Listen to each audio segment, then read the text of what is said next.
There was a young man who came to the Prophet ﷺ complaining to the Messenger ﷺ. He said to him, Ya Rasulullah, my father takes my money. He always asks me for money.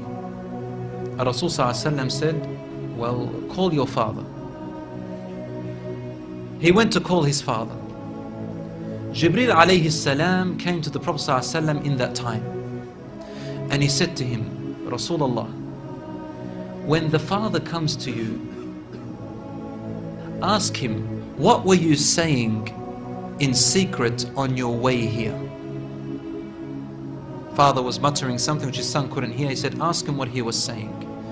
When the father approached the Rasul ﷺ, asked him, is it true what your son is saying? The father said, Ya Rasulullah, if he only knew what I'm using his money for anyway. I'm using it to look after his poor auntie. She is left without anybody. Where else am I putting it? Only in places where I have to. Using it towards his family. The Prophet ﷺ said, look, I want to ask you a question. Tell me about what you were saying in secret when you were coming towards me here.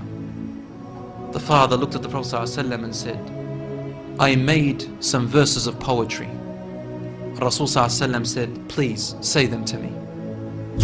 And he said, oh son, I nourished you when you were a baby. And I looked after you in care as you grew up until you became an adolescent. You lived upon what I worked for and strived and sacrificed in my body and time and wealth, so that you may live healthy.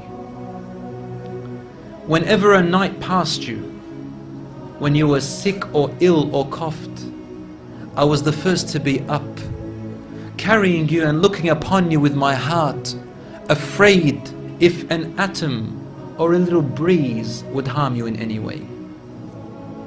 I could not sleep while seeing you sick until you slept, and then I slept.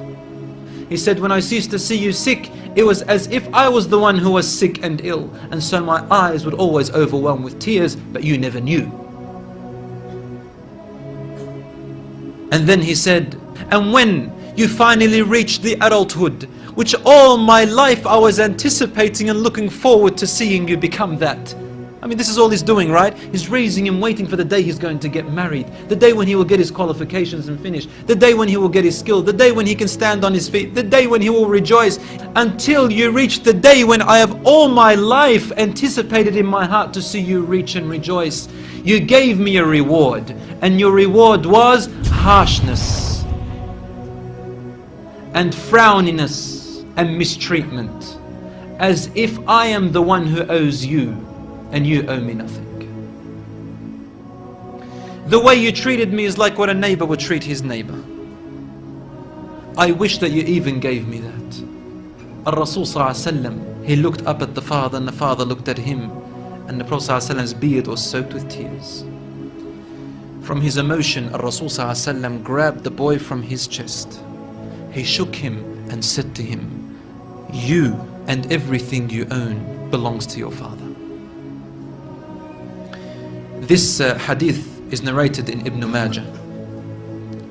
Today we see children taking their own parents to court because they took their house or their property. Allahu Akbar.